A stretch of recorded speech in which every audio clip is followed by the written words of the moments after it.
Bonjour à tous, mon nom c'est Marc Fortin, le Canadian mécanique. Aujourd'hui, je vais vous parler comment faire la réparation de l'électroaimant pour garder la pioche sur l'air climatisé d'un Subaru Crosstrek 2016. Il y a d'autres modèles plus actifs, mais je vais pas mal Crosstrek à ce moment-là. Vraiment, on va commencer vraiment simple. Je n'ai pas eu toutes les aptitudes au monde, comme on dit, en mécanique, mais j'en ai assez également pour vous amener à faire une vérification, une réparation également complète jusqu'au point et comment j'ai trouvé ça. Donc, la même chose que j'ai fait pour découvrir ça, je vais aller mettre en premier l'air climatisé sur le dit véhicule. Donc là, présentement, l'air climatisé est mis sur le véhicule. Je vais rebrancher, parce que j'avais fait déjà des tests pour confirmer ça. Donc présentement, là, l'air climatisé dessus, on peut voir ici. Je vais vous montrer ça. Désolé pour les mouvements. La fameuse cloche. La belle, elle tourne toujours. Mais là, présentement, la cloche, elle, ne tourne pas. Donc là, ce que ça fait en français, le compresseur, bien sûr, ne démarre pas. Ensuite, moi, je veux savoir deux affaires. Est-ce qu'il reste du fréon et est-ce qu'il y a également du courant qui s'en va dans mon compresseur pour activer la fameuse cloche? Bon, premièrement, bien sûr, le test standard, on va aller vérifier, voir est-ce qu'il y a du courant. Le plus facile à trouver, parce que trouver du fréon, c'est pas évident. Fait que là, on va aller tester, voir si y a du là-dedans. Je vais tester ça avec un multimètre. On remet ça en place. Voilà.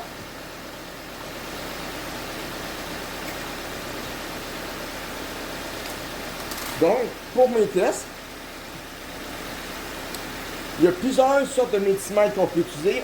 Un multimètre bien normal, c'est ça. Moi, j'utilise ce multimètre-là. Le nouveau me s'est acheté. Tu peux faire du DC, du AC, tester des diodes, des injecteurs, beaucoup. Je l'ai acheté sur Amazon environ à 140 $. Donc, j'ai branché les deux pôles négatifs en premier et positif. Là, on voit qu'on allume présentement. Donc là, à ce moment-là, en plus, ce qui va bien, ça va me dire le courant. Présentement, on a 14 volts, tant qu'on sait que le condensateur fonctionne bien. Donc là, à ce temps, ce que je vais faire, je vais aller savoir est-ce qu'il y a du 12 volts qui se rend présentement dans la plug, ici.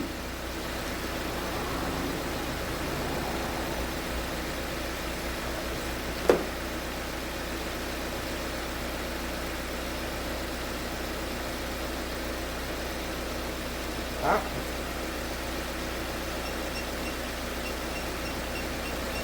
Donc là, comme vous voyez, présentement, ma sonde est là-dedans.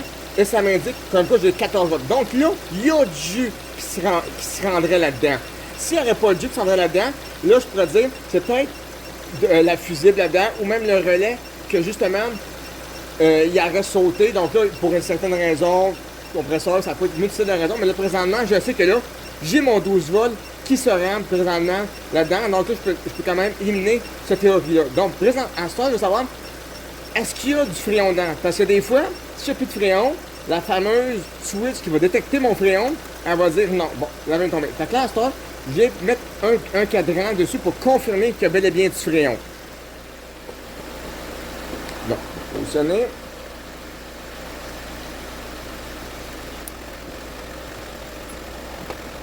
Le cadran-là, pour la basse pression, également pour la haute pression. Qu'on peut se procurer pas mal partout. Autant les principaux qu'Amazon. Celle-là, je l'ai acheté avec ma petite pompe. Ça m'en rend à peu près autour de 200 $ plus ou moins. Donc là, on va l'accrocher ici. Et pour les besoins, je vais juste utiliser la basse pression parce que, vu que le compresseur ne fonctionne pas, la haute pression, je n'aurai pas de bonne action. Fait que là, je vais mettre en basse pression, ici, le fameux low side. Donc, toujours s'assurer que le tout est fermé. Donc là, je vais mettre ça. Je vais ouvrir mon cadran.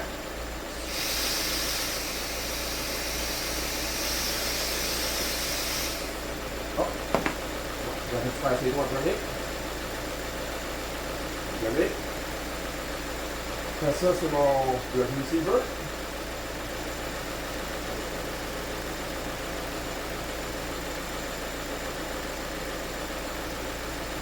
Fait que là, je suis capable d'ouvrir ça.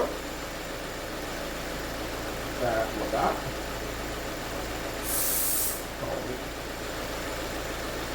Et là.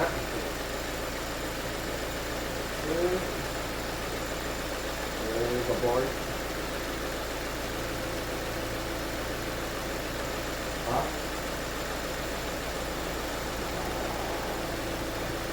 Donc là, comme vous voyez présentement, j'ai ouvert ma valve et j'obtiens environ 50 pièces, ce qui est vraiment une standard, une norme. Donc je sais que vraiment, il y a du fréon dans mon système, donc je sais que la cause du fréon, c'est pas la cause de ce moment-là. Donc là, la seule chose qui peut rester en faire, ça va être au niveau de ma clutch du compresseur.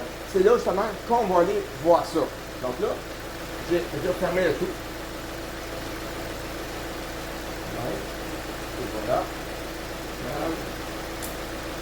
Voilà.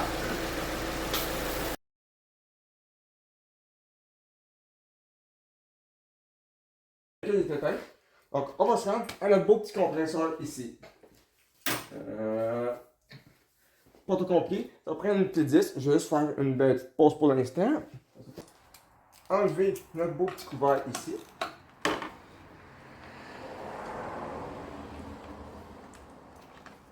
Voilà. On va remettre ça en place. Et pour que ça soit plus facile, on va tout enlever. Également. Ça. Attends, là.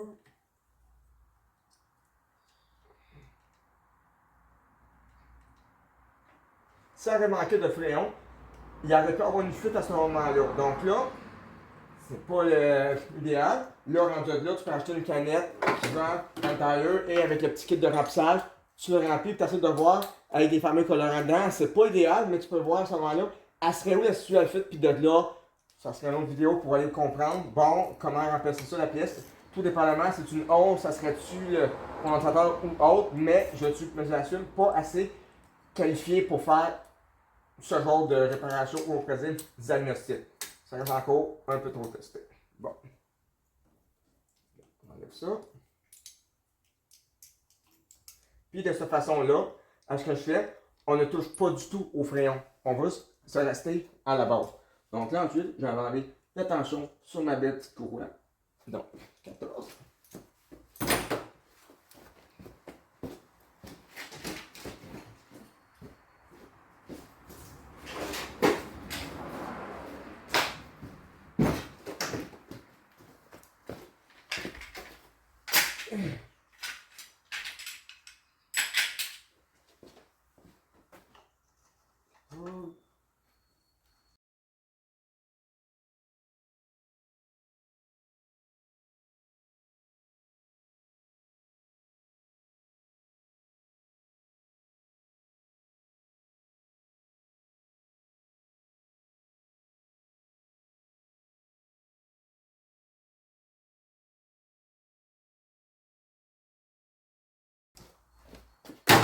Donc, on survole.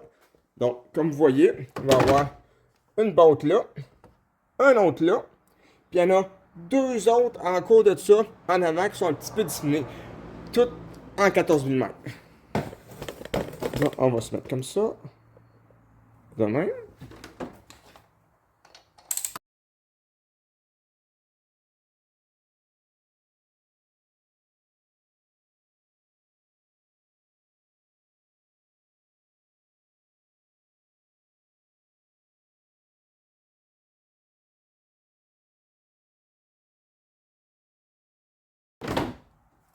Qui est toute lousse. On va déclipser ça ici. Chemin. On va sur une petite paire de pinces. Voilà. Voilà. Ça, on va changer. Rendu là, on peut shaker, faire bien attention. Puis pour rien d'aller plus que ça, de toute façon, il n'y a pas d'enlever ton clean, quelque que ce soit. Ensuite, de là, ce qu'on va faire, c'est la clutch. Ce qui va activer le tout. Donc là, à l'intérieur, j'ai une belle petite vis 10 mm. On va retourner avec notre tirage de batterie. Pas batterie, mais notre tirage de batterie. On met ça. Il y en a des fois qui sont counterclockwise, d'autres fois de même, mais lui, il est vraiment juste bien normal. Donc là, on l'enlève, puis lui, on est vraiment choyé. Il n'y a rien de strippé dessus, donc tu ne pèteras pas la boîte et tout. Fait que là, on enlève notre fameuse vis. Extrêmement important, à l'intérieur, des fois, il y a tout un petit washer. Fait que là, ce qu'on va faire, on va essayer d'enlever le coating. c'est lui justement qui va aller engager, qui va aller frotter dessus. Ça et tout, des fois, ça va être un petit problème, parce que ce qui arrive, c'est que des fois, tu as une fameuse distance entre la plaque là et la poulie, elle n'est pas assez bonne. Donc même si ça s'engage, ça ne s'engage pas. Comme c'est supposé d'être. C'est ça.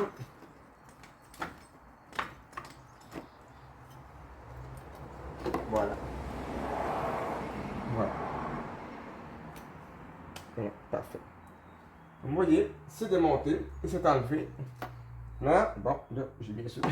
J'ai pris ma bite, c'est ça un petit peu de TDAH. Qu'est-ce que tu dis? C'est ça, on va la retrouver plus tard, puis ça va finir. C'est pas plus grave que ça. Rendu là, elle doit être sur la table, peut-être. Et sur la table, ben oui, oui. Fait que ça, on va garder ça quand même, extrêmement important au cas où on a besoin dans le futur. Ensuite de ça, ce qu'on va venir voir, l'intérieur. Lui, dans ce cas-là, des fois, il met des circlips, mais lui, j'ai pas de circlip. Là, lui, il y a une circlip là. Là, la circlip, bien sûr, est plus là, parce que là, j'ai fait d'autres tests avant. Là, ensuite, qu'est-ce qu'on va faire? On va extraire la poulie, bien sûr, ce moment-là. Donc là, on va prendre un poiler extracteur. J'avais-tu mis proche?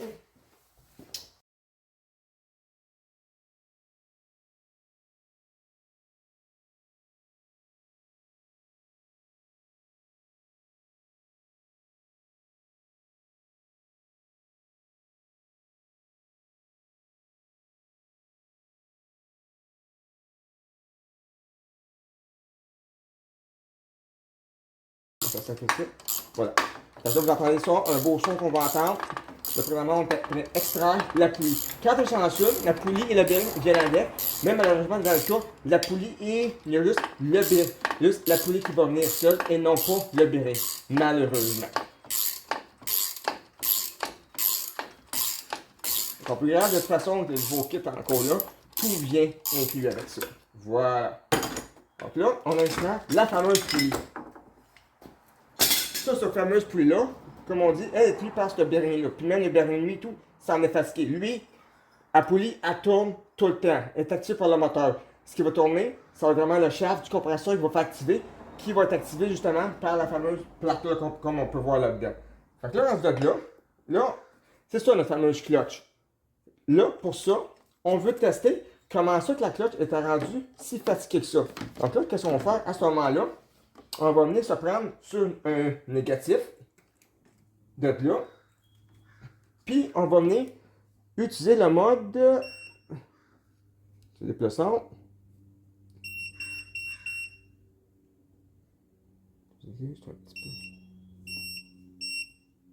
Résistance pour aller tester la résistance. Parce que c'est comme ça fonctionne. Seulement un tournant. Fait qu'on prend sur Enter. Donc là, rendu là, j'ai pris mon ground là. Et là, j'allais me mettre sur mon pôle qui reste là. Même. Come on, toi.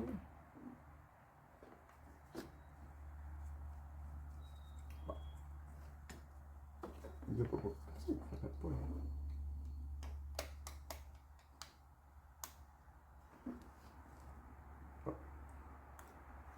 Ah, j'avais déjà un petit peu malheureusement. Peut-être légèrement magané mon peu.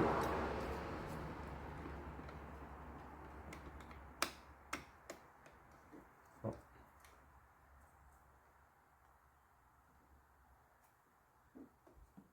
Une fois, j'ai fait des tests, mais là, présentement, j'obtiens rien du tout. Donc, là, je peux prendre vraiment pour acquis comme quoi que là, que l'électroménager, il n'y a aucune résistance à l'intérieur. Donc là, il se charge. Même si j'enlève mon fameux 12 volts, oublie ça, ça ne fonctionnera pas. Quand tu as en bas de 2 ohms, c'est pas assez, ça ne fonctionnera pas. Puis quand tu es vraiment au-dessus de, je pense, je ne sais pas combien de ohms qu'il y avait calculé dans la vidéo, rendu là et tout, t'en as trop malheureusement à ce moment-là. Donc là, ça ne fonctionnera pas. Tu vas à peu près à plus ou moins en 2 et quelques ohms dans la bonne ratio. Il faudrait que je vais remettre dans la vidéo les infos pour dire combien de résistance ça prend exactement. Donc là, qu'est-ce qu'on va faire ensuite de ça? Dans notre cas, notre problème, c'est que là, on veut enlever ça et surtout enlever le bearing parce qu'en arrière, ce qui tient notre électroaimant, c'est un fameux pince à circuit. Donc là, puisque j'ai beaucoup de difficulté à enlever ça, le meilleur moyen que j'aimerais là, ça va être maintenant à prendre un grinder et à venir couper mon bearing là pour vraiment le couper complètement. Bien sûr, Là, je vais vous montrer la fameuse, cloche que j'ai commandée. Puis juste comprendre à ce moment-là. On va venir voir ici.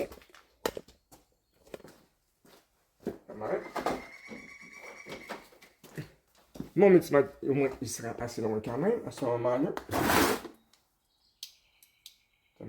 Distance. Donc là, ça, c'est le fameux kit que j'ai commandé. Donc, on a le top, on a le fameux beau petit bearing qui vient. Ce que j'aime pas, c'est que le bearing, il est presté en place. Fait que là, si jamais ça vient à faire défectueux, tu peux pas changer ça, il faut que tu changes la totale. C'est pour ça qu'on va mettre plein de Neverfleece partout pour que ça soit facile à enlever. Mais au moins, quand je l'enlève, je peux tout enlever. Et notre fameux dit électroaimant, notre beau petit nouveau. Donc, enroulement de fil, notre positif qui rentre là, puis notre fameux négatif. Donc là, ce qu'on va venir faire en place là, on va venir mettre sur mon négatif là pour tester combien j'ai de ondes. Donc là, comme vous voyez présentement, bon, bon. Il faut, je devrais tester avec.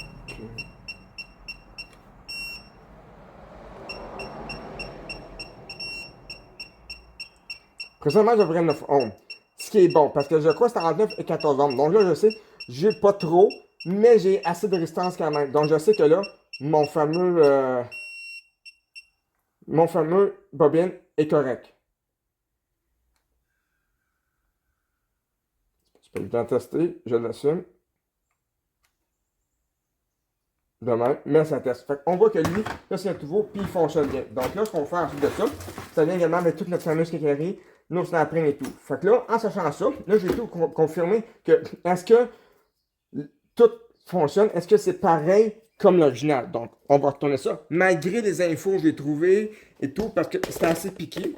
Donc là, on sait, ça, c'est notre fameuse clotte. Donc, on vient voir ça. Tout est pareil. On a nos fameuses 6 grooves, même épaisseur, exactement la même chose. Ou presque, on pourrait dire. Complet. Puis je sais que là, ce moment-là, je viens juste mettre par-dessus ça, puis je vois que le cœur et tout. Puis ça tourne bien. Fait que là, rendu là, en sachant ça, j'ai pas d'inquiétude. Je peux prendre mon grand 2, aller couper le tout d'avance, parce que sinon, un bain comme ça se trouve juste uniquement sur Amazon ou des places de même, et ça peut être assez difficile à trouver et même vraiment cher. Donc là, on prend un beau grain 2.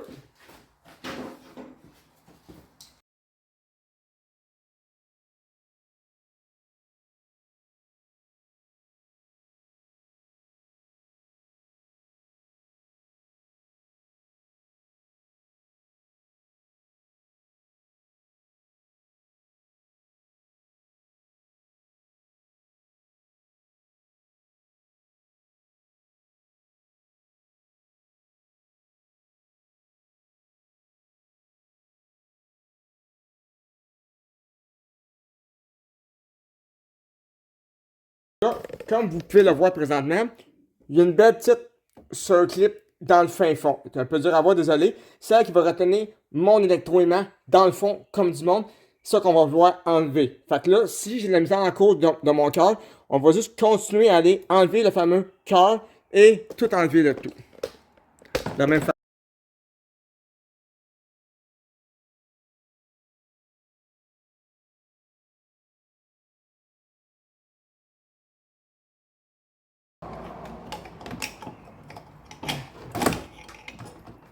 Voilà.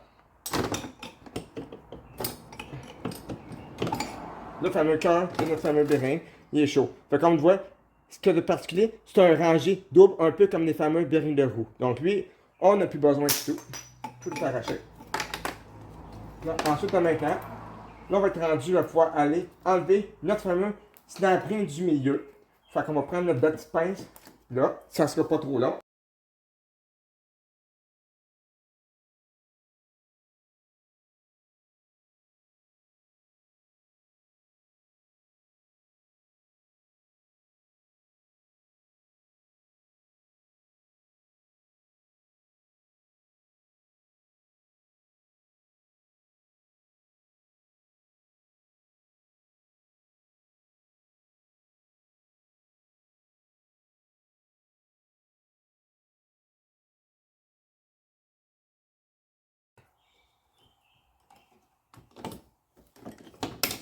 Voilà.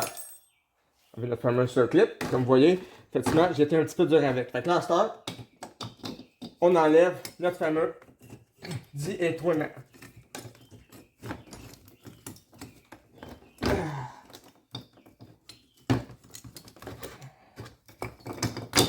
Voilà. On va prendre le temps de juste nettoyer un peu l'extérieur pour que notre nouveau bearing et notre nouveau étoilement rentrent le tout en place. Un petit coup de guenille, on va prendre un petit coup de papier sablé juste assez fin et du number 6. On va tout de ça. Un petit papier de sablé juste à l'entour pour que le bearing il rentre bien en place la prochaine fois.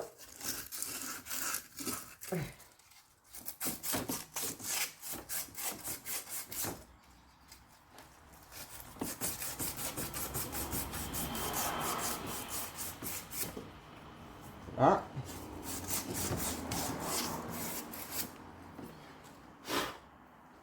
Fait que tout est bien beau, tout est pris en place.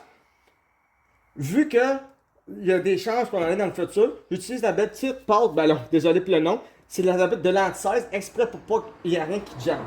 J'en mets un peu à l'entour de là. Pas beaucoup, juste un peu. Tu peux prendre un peu avec tes doigts. C'est fait exprès pour ça. Donc ensuite, on va venir réinstaller notre nouveau électroaimant. Donc, comme vous voyez, reste de même, la même chose qu'avant. On va venir le placer dans le fond. Donc là, il y a juste une façon qui peut aller. Direct de même à ce moment-là. C'est ça. On voit la petite pine dans le fond, elle va aller là. Voilà. Donc là, juste de même. Bam, là il est dans le fond.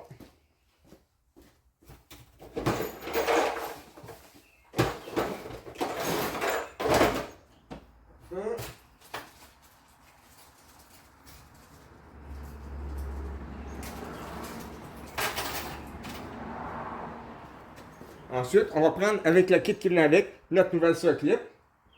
Vous pouvez tout lui mettre un petit peu d'électro, ben pas d'électro, mais du Naver 6 pour faire sûr que ça ne jamme pas dans le futur et tout. On veut juste pas prendre de chance.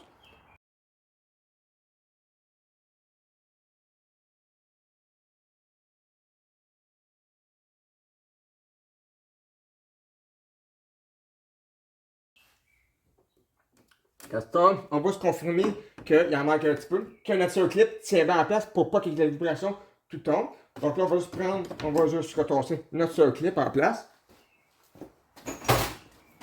On va prendre notre petit punch, puis juste on va aller pointer où il y a les deux fameux trous de notre circlip pour faire sûr que tout rentre bien en place. Donc, de même.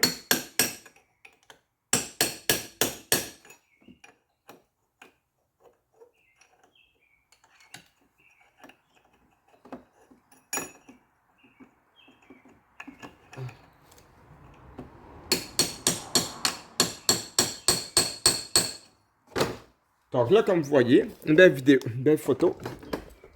Tout est bien remonté, la circlip est à l'entour là, puis mes deux trous sont proches une de l'autre. Si ce serait trop éloigné, là, ça veut dire qu'avec le temps, tout pourrait s'enlever. Donc, je vais juste confirmer que ça, c'est mis en coche, que tout est bien fermé et bien serré en place. Voilà. Même, tout est bien beau, tout est bien clippé comme du monde. De même, on va y aller encore un petit peu. Je veux vraiment pas prendre de chance avec ça.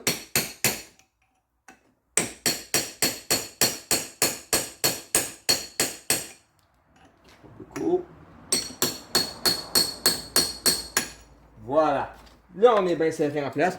Il n'y a pas de danger. Ensuite, on sait, on avait ça. Donc là, pour la suite des choses, on peut revenir remettre en place notre nouvelle cloche ici. Donc là, j'enlève la fameuse pôle. Voilà. Je mets du Never 6 de même. On va la côté. En général, ce qui va bien avec ça, c'est pas du gros préfet, du slim fit, donc tu peux le mettre assez. On va juste le wiggler un peu tranquillement, pas vite. C'est pour ça que j'ai d'abord le sablé pour pas avoir de difficulté à rentrer en place. Vous voyez, là il est bien rentré en place au fond. Tout tourne super bien là-dessus. Le problème, si jamais, comme vous l'avez dit, il est précieux. Donc dans le futur, si jamais le bearing a un problème, il faut enlever la poulie, parce que sinon, essayer d'enlever ça, puis changer le bearing, ça peut être un peu sketch. Donc là, ensuite, je vais mettre la circlip pour éviter que ça veut sortir.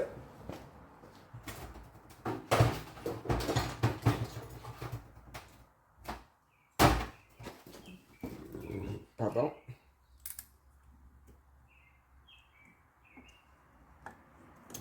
Voilà. Parfait. Un petit coup de motivation ici. Ah my god, je l'ai mis où? Mon petit marteau. Faire attention.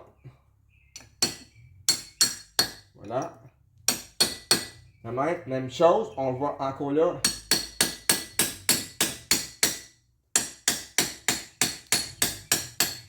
Frapper. Pour faire ça, là, on va attention de ne pas non plus. Maganer notre O-ring et tout. Final. Voilà. Là, c'est rentré en place.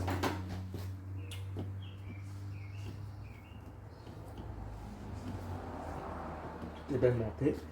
Donc là, vous voyez, une fois monté, ça a l'air de ça. Notre belle circlip. Tout tient bien comme du monde.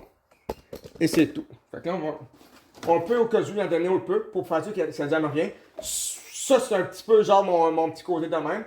On ne veut pas non plus qu'il y ait de diverses ou qu'il y ait de route qui va se passer alentour. Donc là, ensuite, une fois que c'est vraiment monté, autant au niveau de ça qu'au niveau de la fameuse nouvelle cloche.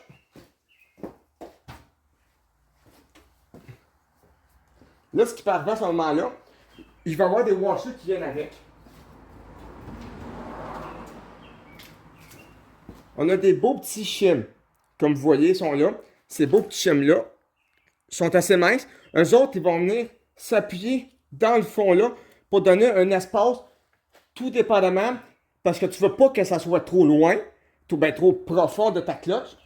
Comme ça, si c'est trop profond, elle va toujours le voir activer. Puis si c'est trop loin, à ce moment-là, ce qui va arriver, c'est que quand tu vas l'activer, elle va voir juste glisser pour le plan. Donc on veut avoir un juste milieu. Donc là, c'est pour ça que j'ai mis du Never-Seas également sur le centre-là.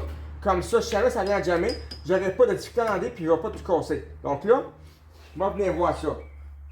Présentement, vous voyez, ça glisse, ça va juste un petit peu frotter. Donc je vais juste mettre un pour l'instant, voir comment que ça va se comporter.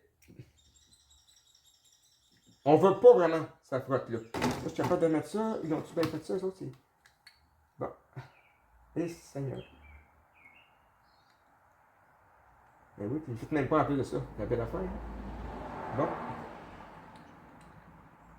Bon. Bon. Hi. Fait que là, comme on voit, ça va bien. Finalement, ceux qui viennent avec, ils ne le font même pas là. Ils sont trop petits. Fait que là, ce qu'on va faire, malheureusement, c'est d'avoir y aller, puis le remettre en place et espérer qu'il n'y ait aucun frottement là-dessus. C'est pas parce que je veux pas, ça ne fait pas.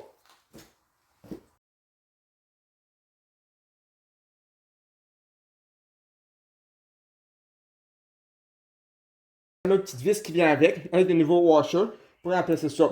J'ai pas envie que ça s'enlève, mais j'ai pas envie non plus qu'il y ait de rouille, parce que ça se vend. Fait que moi, je vais mettre un petit peu de Loctite bleu, sifflet. Comme ça va la tenir en position. Pas beaucoup, juste un peu.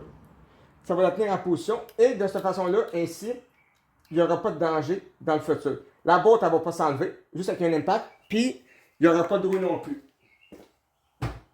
Là, on va les serrer le tout en place. Une petite clé 5 mm. Voilà.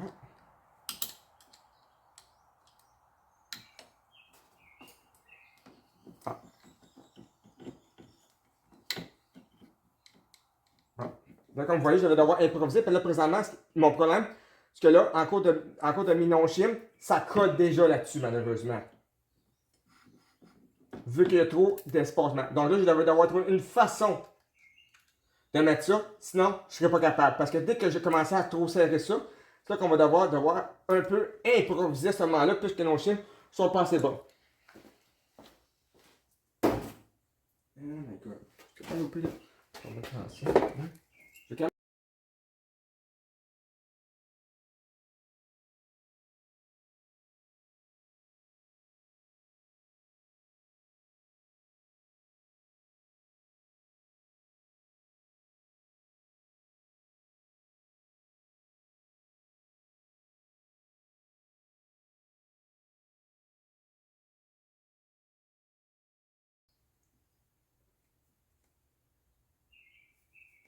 Désolé pour ce petit moment. Fait que là, finalement, j'ai pas tourné ma mèche. Là, ce que j'ai fait, j'ai pris le fameux O-ring, ben le fameux chien. J'ai dû passer un petit coup de gradeur pour qu'il vienne placer là-dedans. Donc là, je vais recommencer encore avec la cloche. Comme au tout début. Là, de même, on met ça en place. Parfait. On va tourner prendre notre Allen key pour pouvoir serrer le tout en place. En espérant qu'on ait assez d'espace.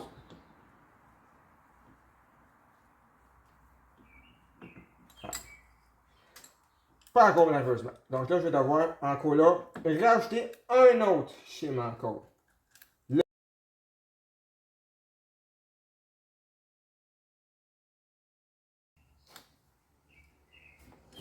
Pourquoi qu'on dit deux schèmes? Parce que ça, elle va toujours tourner. Ah, pas bon. Là, j'ai ma qualifié en plus de ça. Et pas bon.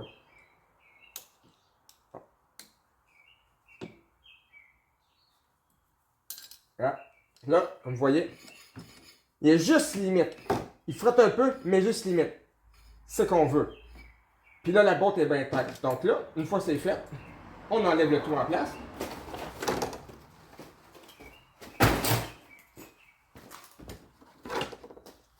Voilà. On va maganer. Le temps que ça coule pas, on va être baissé. Puis jamais ça coule, ben, on change de filtre. C'est des moments cocasses qui peuvent arriver pendant que tu fais un setup.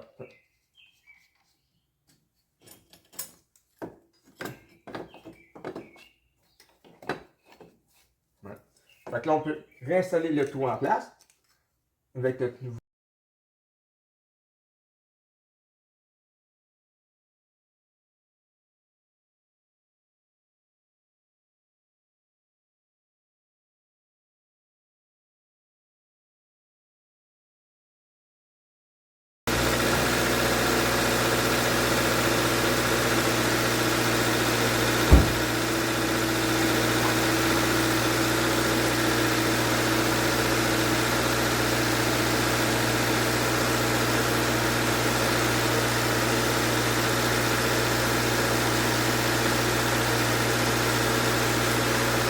Donc là, je vais rembrasser la climatisée, puis là, on va activer la climatisée, voir qu'est-ce qui se passe.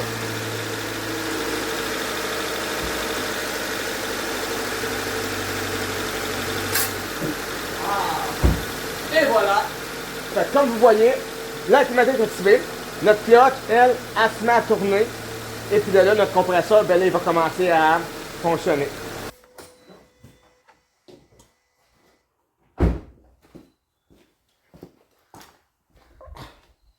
Bon, là, j'ai fait mes tests. Pour l'instant, il me reste une coupe de le faire justement, mais pour tout ce qui est remplacement, tout est bien été. On sait que la cloche présentement fonctionne. Il va juste rester au niveau finalement du crayon et tout.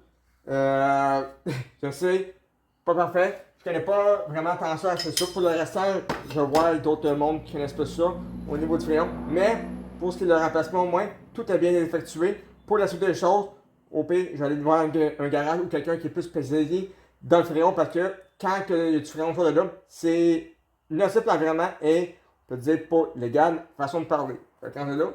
Merci quand même d'avoir vu ça, puis vu comment on fait le remplacement justement du fameux Bowen. L'autre, on peut la mettre dans l'acier. Sur ça, à la prochaine pour une prochaine vidéo. Merci beaucoup.